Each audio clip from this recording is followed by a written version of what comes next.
Gujarat's #1 engineering university, Sankalchand Patel University, 9642706257.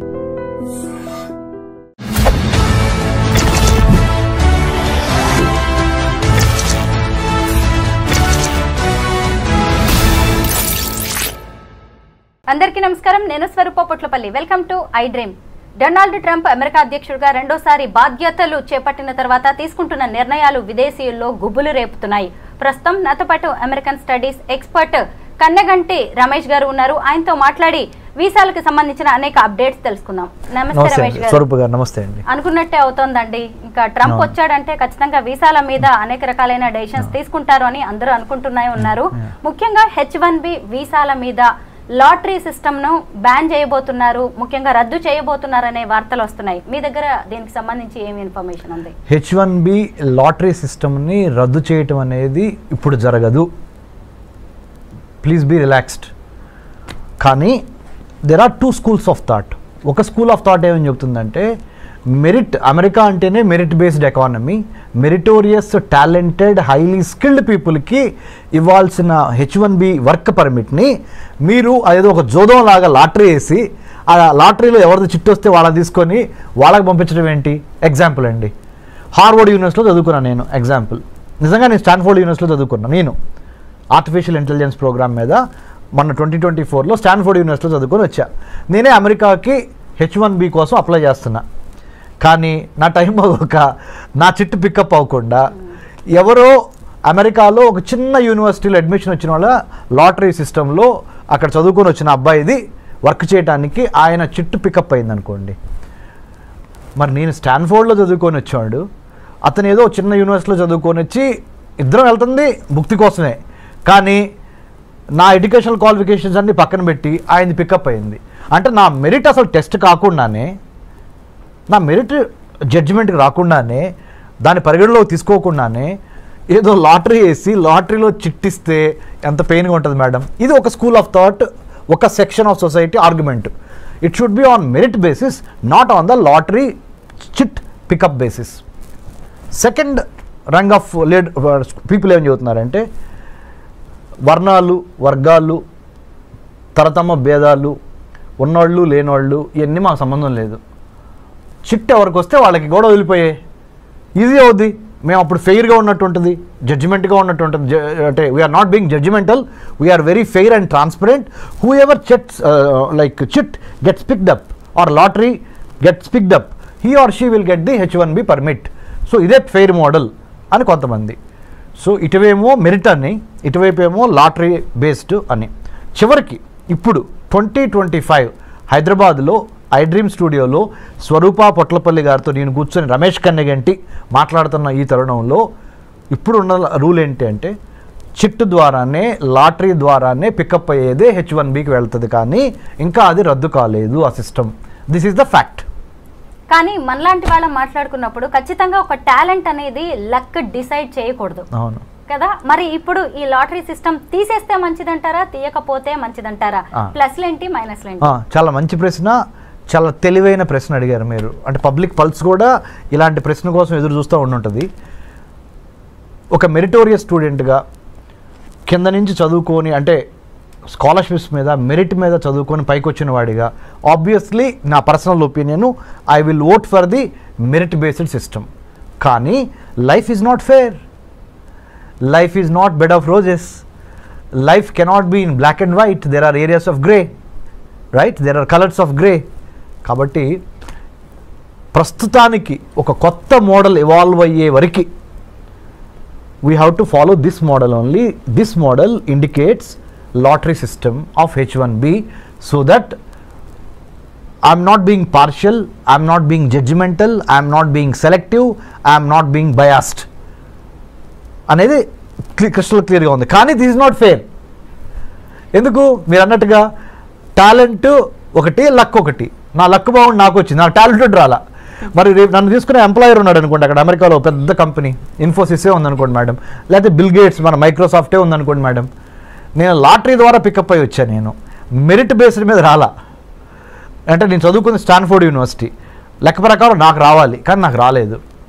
కానీ ఎవరో ఒక చిన్న యూనివర్సిటీలో చదువుకో అంటే ఇక్కడ మీరు ఇంకొకటి ఆర్గ్యూ చేయొచ్చు వేరే వాళ్ళు ఏమని అంటే పెద్ద పెద్ద బ్రాండెడ్ యూనివర్సిటీలో చదువుకున్న వాళ్ళకి మాత్రమే తెలివితేటలు ఉంటాయా, చిన్న చిన్న పల్లెటూరు నుంచి లేకపోతే సెకండ్ రంగ్ కాలేజెస్ యూనివర్సిటీస్ నుంచి వచ్చిన వాళ్ళకి తెలివితేటలు ఉండవా అనే ప్రశ్న గ్యారంటీగా లేవనెత్తారు.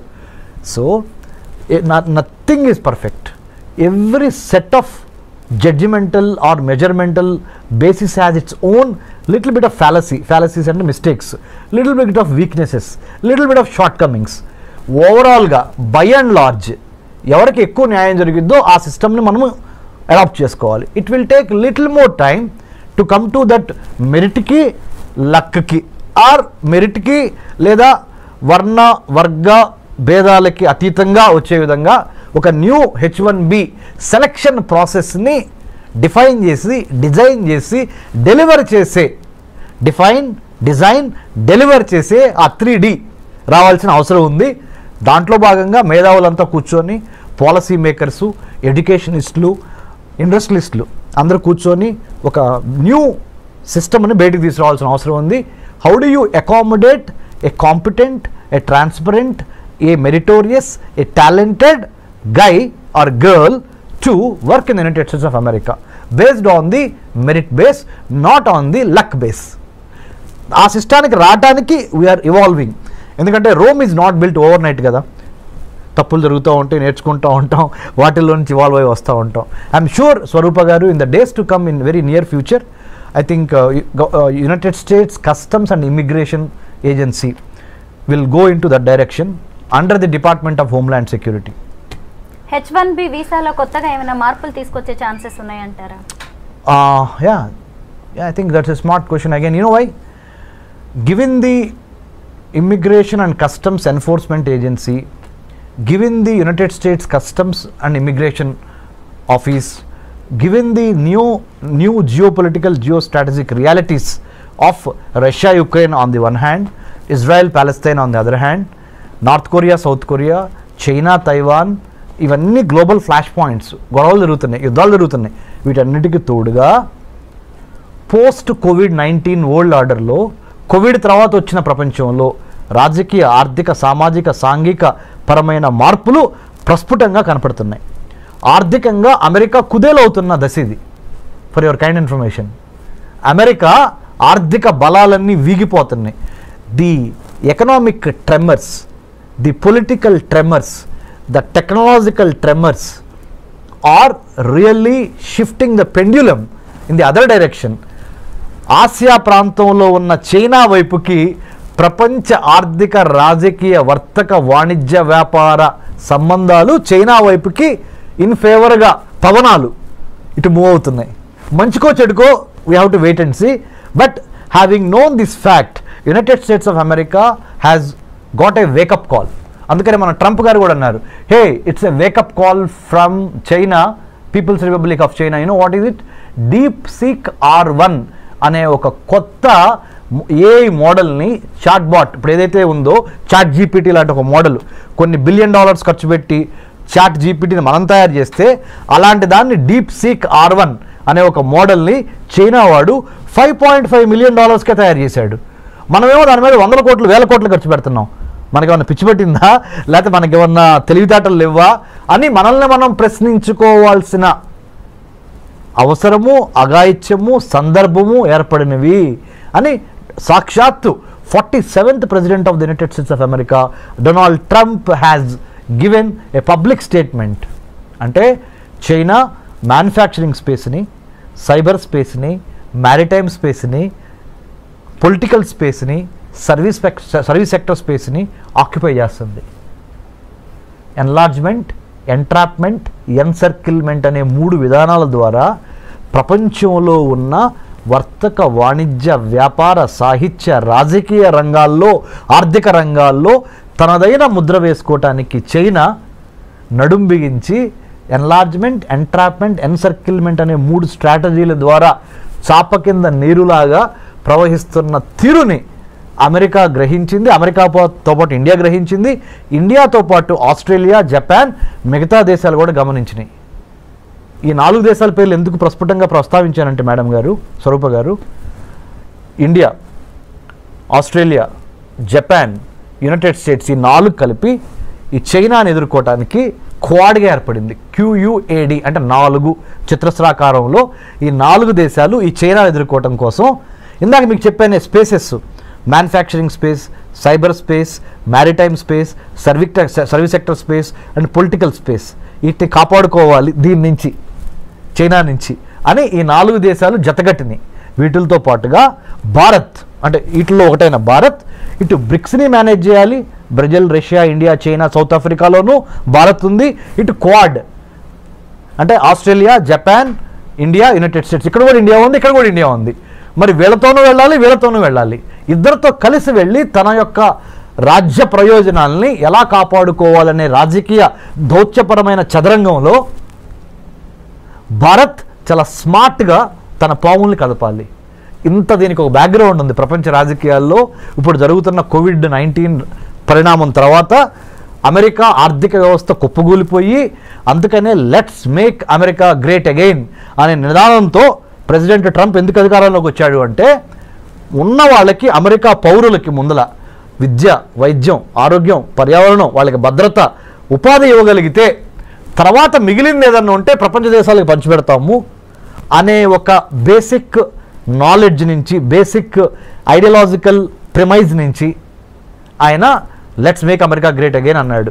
అందుకని ఇండియాకి నిన్నగాక మొన్న $21 మిలియన్ రద్దు చేశారు US ఎయిడ్ నుంచి.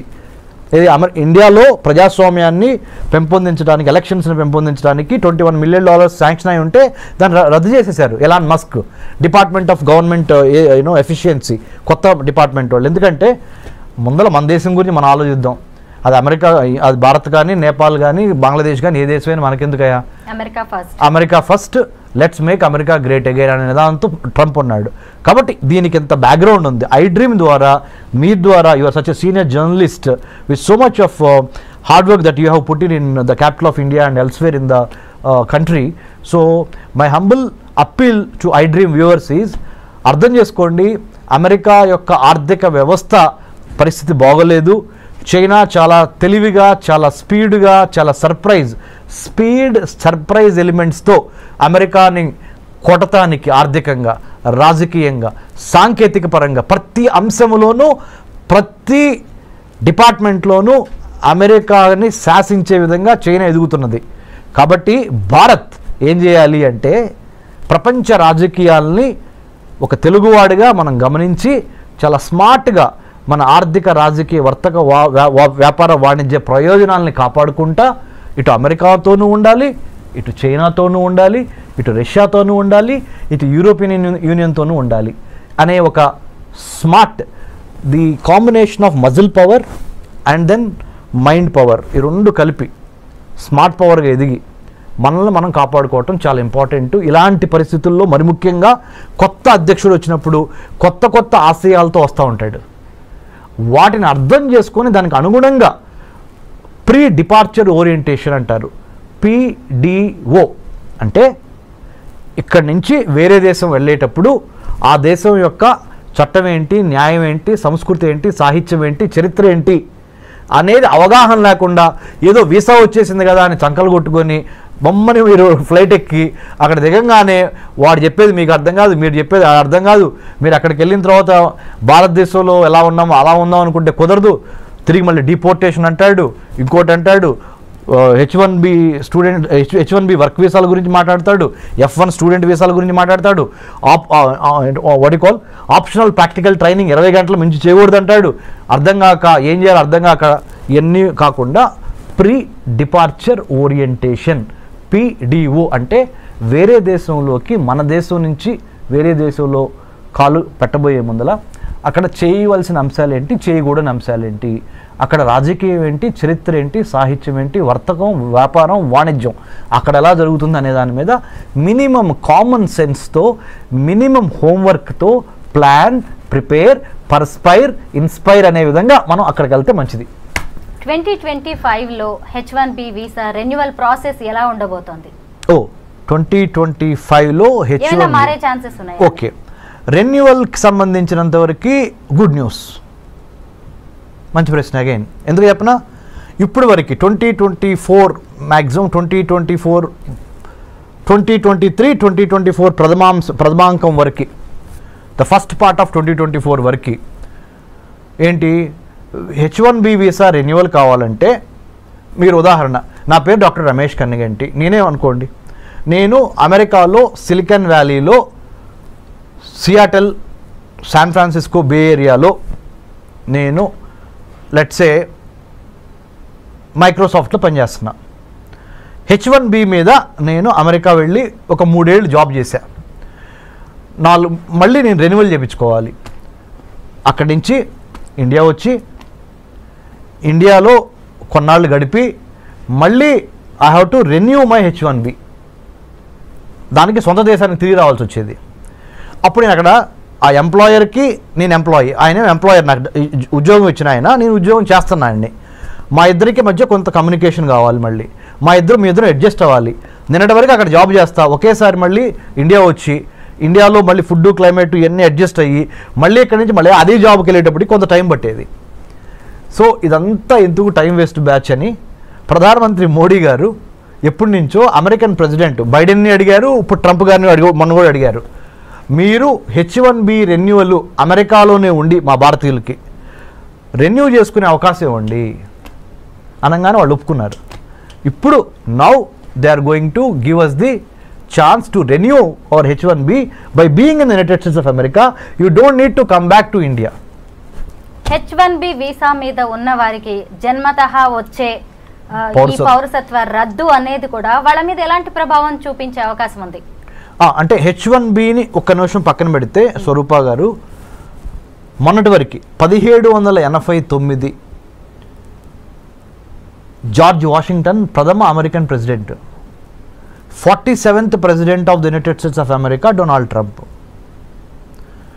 డొనాల్డ్ ట్రంప్ ప్రమాణ స్వీకారం ముందల వరకు, అంటే జనవరి 2025 జనవరి 20 వరకు ఏంటంటే, ఆ దేశంలో కనుక ఒక ప్రెగ్నెంట్ లేడీ జన్మనిస్తే ఆటోమేటిక్గా అబ్బాయికి కానీ అమ్మాయికి కానీ ఆ అమెరికన్ పౌరసత్వం వచ్చేసేది. కానీ ట్రంప్ ఏం చేశాడు, అమెరికన్ పౌరసత్వం ఇవ్వటం ఈజీ, కానీ పౌరసత్వం ఇచ్చిన తర్వాత బెనిఫిట్స్ కూడా ఇవ్వాల్సి వస్తున్నాయి. ఆ బెనిఫిట్స్కి అయ్యే డబ్బులు ఖర్చు ఎంత అవుద్ది అంటే, when you are pregnant, you are coming and delivering a baby in my country, that is United States of America.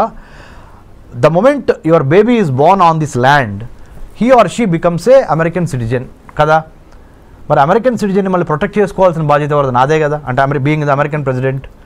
So దానికి అయ్యే ఖర్చు ఎంత, దానికి అయ్యే నా బరువు ఎంత, బాధ్యత ఎంత అని వాళ్ళు బేరీజ్ చేసుకొని, ఎందుకంటే ఆయన బిజినెస్ మ్యాన్ కదా, బేరీజ్ వేసుకొని నా వల్ల కాదు బాబు, ఇక్కడి నుంచి ఏం చేద్దామంటే అమెరికాలో వచ్చి అమెరికన్లో డెలివరీ అయిన ఏ బేబీకైనా 2-3 కండిషన్స్ పెడుతున్నా. తండ్రి కానీ తల్లి కానీ పౌరసత్వం అయినా అయి ఉండాలి, లేదా గ్రీన్ కార్డ్ అయినా అయి ఉండాలి, లేకపోతే మీకు మీ అబ్బాయికి కానీ అమ్మాయికి కానీ నేను ఇక్కడ పౌరసత్వం ఇవ్వలేను.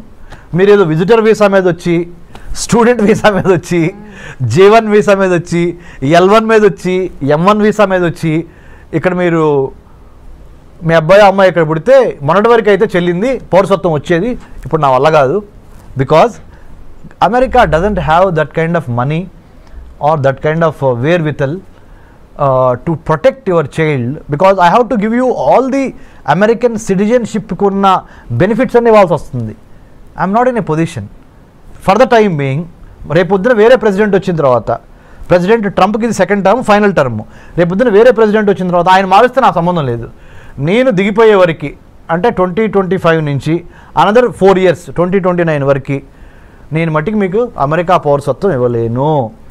బర్త్ రైట్ సిటిజన్షిప్ అనేది మీ బర్త్ రైట్ అని మొన్నటి వరకు అన్నారు కదా, అది ఇప్పుడు కాదు. మీకు బర్త్ రైట్ కావాలి, సిటిజన్షిప్ కావాలి అంటే అమెరికాలో కొన్ని కండిషన్స్ ఉన్నాయి. కండిషన్ నెంబర్ 1, భార్యాభర్తల్లో ఒకళ్ళకి పౌరులై ఉండాలి, అమెరికా పౌరులు. రెండో కండిషన్, కనీసం గ్రీన్ కార్డ్ అయి ఉండాలి. ఈ 2 కండిషన్స్ పెట్టారండి.